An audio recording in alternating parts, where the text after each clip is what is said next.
We continue reading from Caitanya Caritamrita, Adi-Lila, chapter 2, text 2.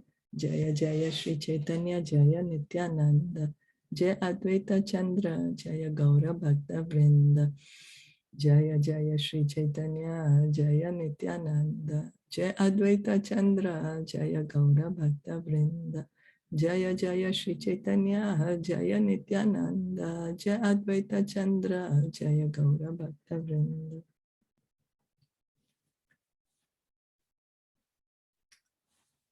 Krishna Kirtana Gana Nartana Kalapatho Jani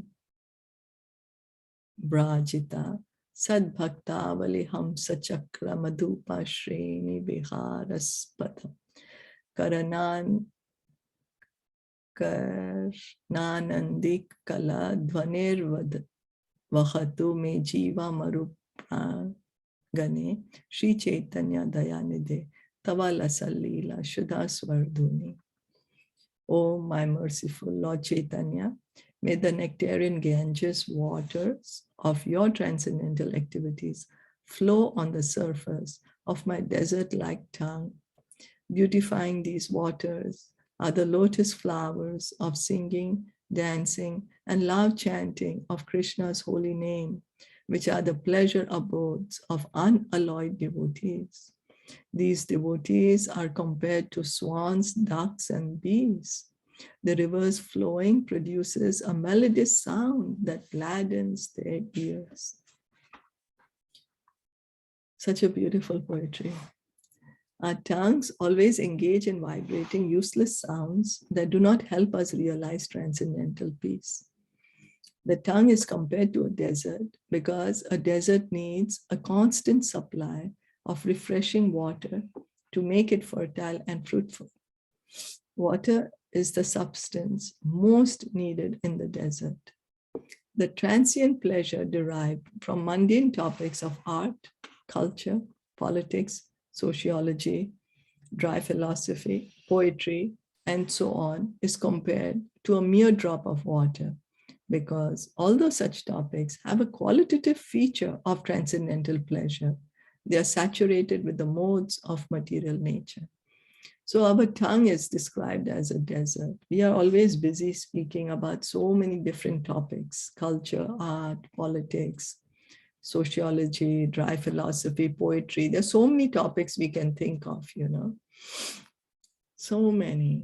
But, and we do get some pleasure from these topics. That's the reason we keep on speaking. It's not that there is no, but that pleasure that we are getting is just a drop of water. It's just a drop.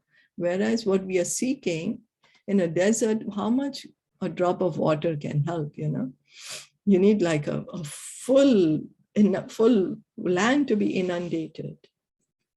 So therefore, neither collectively nor individually can they satisfy the vast requirements of the desert-like tongue. Despite crying in various conferences, therefore, the desert-like tongue continues to be parched.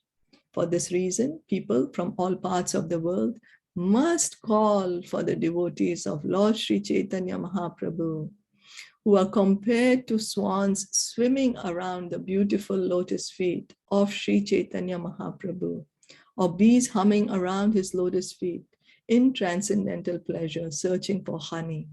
So such beautiful analogies are given. So we see that the path of bhakti is not dry. The path of bhakti is not that, oh, there is nothing. There is very beautiful variety there. It's full of beautiful things. Swans, the devotees are compared to swans who are swimming around Lord Chaitanya's beautiful lotus feet, or bees humming around his lotus feet in transcendental pleasure, searching for honey. The dryness of material happiness cannot be moistened by so-called philosophers who cry for Brahman, liberation, and similar dry speculative objects. So the happiness that is derived by speaking about Brahman, you know, it cannot be compared at all to the topics of Lord Chaitanya Mahaprabhu. The joy that a person feels in speaking about Lord Chaitanya and his pastimes is uncomparable to a tiny, tiny fraction of joy received by hearing topics of liberation. The urge of the soul proper is different. The soul can be solaced only by the mercy of Lord Sri Chaitanya Mahaprabhu and his many bona fide devotees who never leave the lotus feet of the Lord to become imitation Mahaprabhus, but all cling to his lotus feet like bees that never leave a honey-soaked lotus flower. So how much nectar is there in the Lord Chaitanya's lotus feet? Let us also try to taste that nectar. That why the devotees are going mad, they are being like swans, or like swans are always around lotuses. I don't know if you'll have seen, swans are always trying to get the nectar from the lotus, and also the bees are always trying to get the nectar from the lotus. So the devotees are compared to that. So let us also try to taste what nectar is there in Lord Chaitanya Mahaprabhu's lotus feet that the devotees never want to leave him. And then it's also said that the devotees, they are always singing the glories of Lord Chaitanya Mahaprabhu. They don't want to become imitation Mahaprabhus. There are many people who keep saying, oh, I'm an incarnation of Chaitanya Mahaprabhu. Nobody is an incarnation of Chaitanya Mahaprabhu in this age of Kali. Those are just imitations. Lord Chaitanya's movement of Krishna consciousness is full of dancing and singing about the pastimes of Lord Krishna. So Lord Chaitanya taught us how to engage in devotional service. He said, sing and dance, have prasad, have sankirtana. It's a joyous movement. Bhakti is very joyfully performed. Krishna says in the Bhagavad Gita that the process of bhakti is very joyful.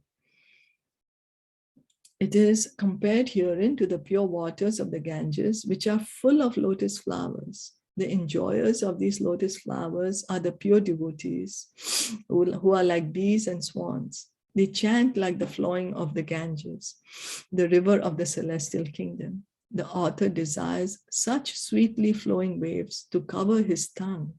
He humbly compares himself to materialistic persons who always engage in dry talk from which they derive no satisfaction. So Krishnadas Kaviraj Goswami is very humble. He's saying he's like a person who never chants the glories of the Lord, that his tongue is always vibrating everything material. And so that's why he's always dissatisfied. But he's just taking a humble position. He's a pure devotee of the Lord. That's how he could record. And he's teaching us how we should follow in the footsteps of the devotees, that we should also feel humble, not artificially, but try to cultivate really the mood of humility. If they were to use their dry tongues to chant the holy name of the Lord, Hare Krishna, Krishna Krishna, Hare Hare, Hare Ram, Ram Ram, Hare Hare, as exemplified by Lord Chaitanya, they would taste sweet nectar and enjoy life. So if we really want to be blissful, we need to continue chanting the holy name. We will be situated. We will get the perfection, the highest goal, Krishna Prema, love of God. Jaya Jaya Sri Chaitanya Jaya Nityananda Jaya Advaita Chandra Jaya Gaura Bhakta Vrinda. All glories to Lord Sri Chaitanya Mahaprabhu and Lord Sri Nityananda. All glories to Advaita Chandra and all glories to the devotees of Lord Gauranga. Tritya Shlokera Artha Kari Vivarana Vastu Nirdesha Rupa Mangala Charana.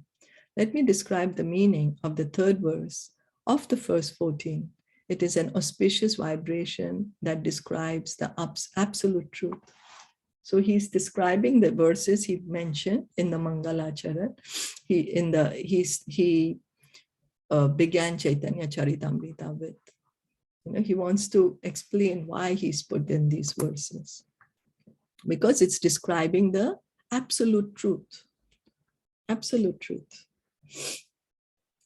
What is truth? Means something that can never be changed. It is always the same.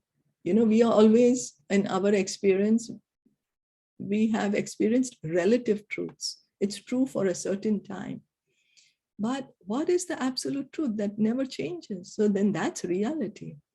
If something that's changing, then that's a very relative reality. Then it's not absolute reality. But by hearing Srimad Bhagavatam, by hearing Caitanya Caritamrita, we will understand the absolute truth. Yad Advaitam Brahmo Panishadi Tad Api Asya Tanubha Ya Atmanantar Yami Purusha Iti So Shyamsha Vibhavaha Sad Aishraye Purno Ya Iha Bhagwan Saswayam Ayam Na Chaitanyat Krishna Jagati Paratatvam Param Iha. What the Upanishads describe as the impersonal Brahman is but the effulgence of his body, and the Lord, known as the Super Soul, is but his localized plenary portion. Lord Chaitanya is the Supreme Personality of Godhead, Krishna himself, with full opulences. He is the absolute truth, and no other truth is greater than or equal to him. The compilers of the Upanishads speak very highly of the impersonal Brahman. The Upanishads, which are considered the most elevated portion of the Vedic literatures, are meant for persons who desire to get free from material association and who therefore approach a bona fide spiritual master for enlightenment. The prefix Upa indicates that one must receive knowledge about the absolute truth from a spiritual master. So Upanishads, they give a hint. They just give a hint of the supreme absolute truth. They speak about the impersonal Brahman, and we need to hear the Upanishads from the spiritual master. One who has faith in his spiritual master actually receives transcendental instruction, and as his attachment for material life slackens, he is able to advance on the spiritual path. So when we actually come in contact with a bona fide spiritual master, what happens? He gives us the true knowledge, the transcendental instruction. Transcendental instruction, nothing to do material. Then what happens with this transcendental instruction? Our attachment to this material world lessens. We are actually very attached to this material world. That's the reason we have been here since so many millions and millions of births. But once we get this transcendental knowledge, then our attachment to material world reduces. Then what happens? We are able to take up the process of devotional service. And what does that mean? We are able to advance on the spiritual path. Because if we are too attached to the material world, we will say, no, I don't have time to hear and chant. I have so many material duties. But once we start doing that, hearing and chanting, then we are on the spiritual path. Knowledge of the transcendental science of the Upanishads can free one from the entanglement of existence in the material world. And when thus liberated, one can be elevated to the spiritual kingdom of the Supreme Personality of Godhead by advancement in spiritual life. So Upanishads give us this transcendental knowledge. Now, the beginning of the spiritual enlightenment is realization of impersonal Brahman. Such realization is effected by gradual negation of material variegatedness. So the first feature, the very primary feature that Transcendentalist realizes through study, through the Gyan process, is of the divine light, the light coming from the body of the Lord. And then how do they come to that conclusion is by such realization is affected by gradual negation of material variegatedness. That everything else over here is matter. And what is this matter coming from? The source is coming from the Brahman, which is true. It is true. This whole material world is situated on the Brahma Jyoti. So the Brahma Jyoti is it has all the ingredients of this material creation.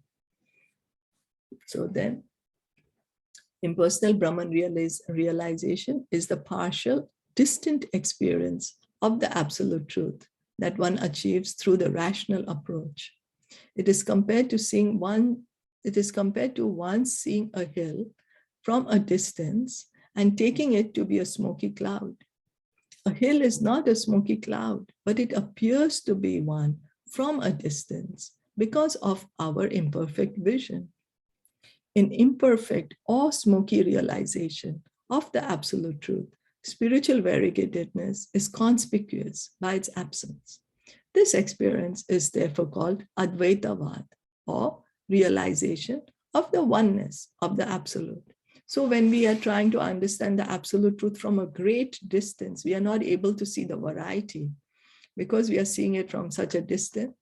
It's like the example is given, if we are seeing a hill from very far away, we are not able to see the hill actually. We are just seeing something very smoky, something like a cloudy thing. But is that really? But that's our vision of the hill because we are so far away. But is the hill actually like that? If we go closer, we are going to see so much variety in the hill.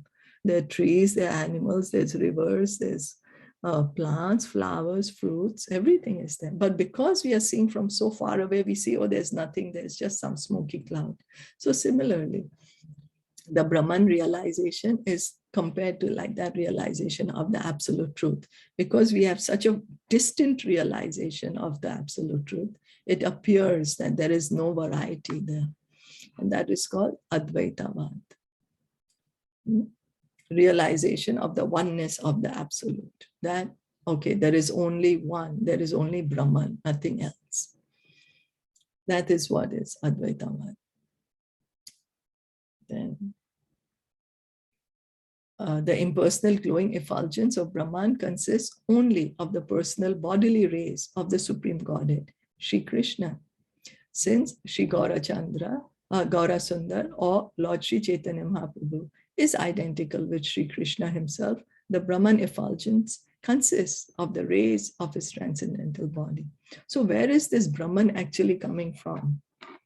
That everything is Brahman, but where is the Brahman coming from? If we do a further study, if we approach the absolute truth further, if we do further research work, we will see that this effulgence is coming from the body of Krishna. It's emanating from his body, you know. And Lord Chaitanya Mahaprabhu is Krishna himself. So this Brahman effulgence is coming from the body of Lord Chaitanya also. It's the same. Lord Chaitanya and Krishna are the same. It's just the mood is different. Krishna's mood is of enjoying. Lord Chaitanya's mood is in the mood of a devotee. He wanted to taste the bliss of being a devotee. He wanted to taste, what does Radharani feel when she thinks about my qualities? Why does she love me so much? How does a devotee feel? That even Krishna was not able to feel. So he had to come as Lord Chaitanya Mahaprabhu. So this is going to go a little bit further in detail, and let's not rush it. So we heard about the impersonal. Then we can read about the super soul aspect tomorrow. Is that okay? Yes, I think better. Yeah. So was there any questions or comments on what we read today? No, it looks clear. Looks clear. Okay. Thank you so much. Shri Caitanya Caritamrita ki jai, Srila Prabhupada ki jai, Gaura Premanande, Hare Hare.